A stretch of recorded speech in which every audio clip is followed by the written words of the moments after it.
kembali, sedangkan kayu yang sudah dibakar tidak bisa kembali seperti semula. Nah, menurut kalian bagaimana bisa begitu? Ada yang bisa jawab? Jadi Mbak Dia tadi mau jawab apa? Ini Bu, karena berbeda jenis perubahannya Bu. Ya, baik, betul sekali. Nah, betul sekali. Jadi, sekarang kita akan belajar untuk membedakan perubahan fisika dan juga perubahan kimia melalui diskusi kelompok. Nah, sekarang Ibu ingin kalian membagi menjadi 2 kelompok. Nanti Ibu akan membagikan LKPD kepada kalian. Silakan kalian membentuk kelompok terlebih dahulu.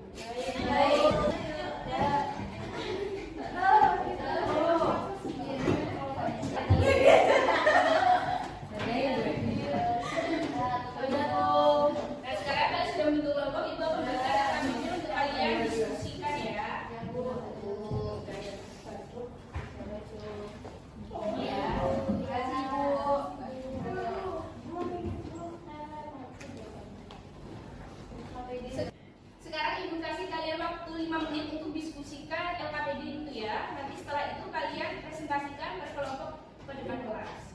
Baik, Ibu.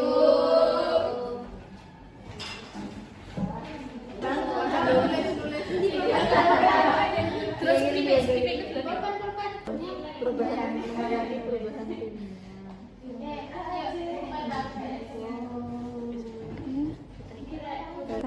Bagaimana kelompok ini, ada yang dibingungkan? Ya Bu, Makanya apa kira? ini masih bingung tentang telur yang digoreng. Menurutmu, telur yang udah digoreng ini bisa kembali seperti semula nggak? Tidak. Jadi termasuk perubahan? Kimia. Ya, benar sekali. Bagaimana, kamu sudah paham? Ini Bu masih bingung ciri-cirinya yang besi berkarat ini Bu. Ingat ya, kalau tidak menghasilkan zat baru itu namanya perubahan fisika, kalau menghasilkan zat baru itu namanya perubahan kimia. Bagaimana, sudah paham? Paham, makasih.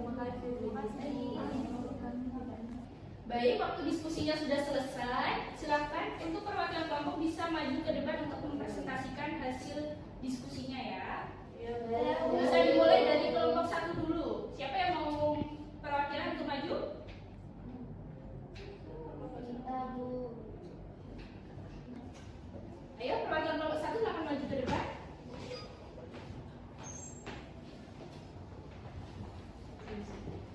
Saya di sini perwakilan dari kelompok 1 akan menyampaikan hasil diskusi kami. Jadi kertas yang dipotong itu termasuk perubahan fisika karena tidak menghasilkan zat baru, sedangkan besi yang berkarat itu termasuk dalam perubahan kimia karena dapat menghasilkan zat baru. Mungkin dari kelompok 2, apakah ada yang ingin menanggapi kelompok 1? Saya izin menambahkan Bu. Ayo, silakan. Kami setuju dengan pernyataan dari kelompok 1 tentang besi berkarat. Itu juga ingin menambahkan bahwa besi berkarat itu disebabkan oleh reaksi antara besi dengan oksigen di udara sehingga menimbulkan karat tersebut. Ya, bagus sekali. Tepuk tangan untuk kelompok 2. Baik, terima kasih dari kelompok 1. Beri tepuk tangan untuk Mbak Gita ya. Baik, sekarang bisa kelompok 2 untuk memperwakilan kelompok untuk maju. Siapa? Ayo. Ayo Mbak Amel, silakan maju.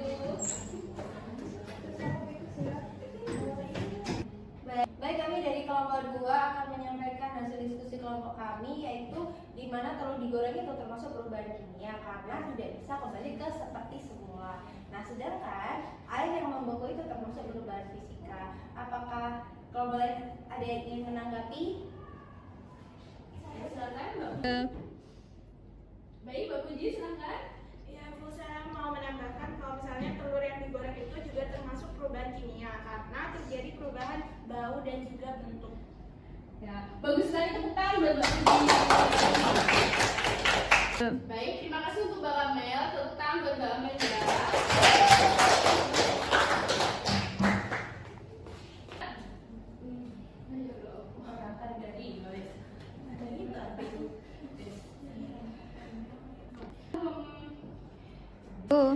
Nah, baik anak-anak, dari semua hasil presentasi dan juga tanggapan. Tadi kita sudah mendapatkan banyak informasi. Nah, sekarang kita tegaskan kembali ya, siapa yang dapat menyimpulkan apa itu perubahan fisika? Baca ya. Ya, beda ya, siapa? Baik, Bu Mita, silakan. Jadi perubahan fisika itu adalah perubahan yang tidak dapat menghasilkan zat baru, Bu. Tepuk tangan buat Mbak Vita dulu.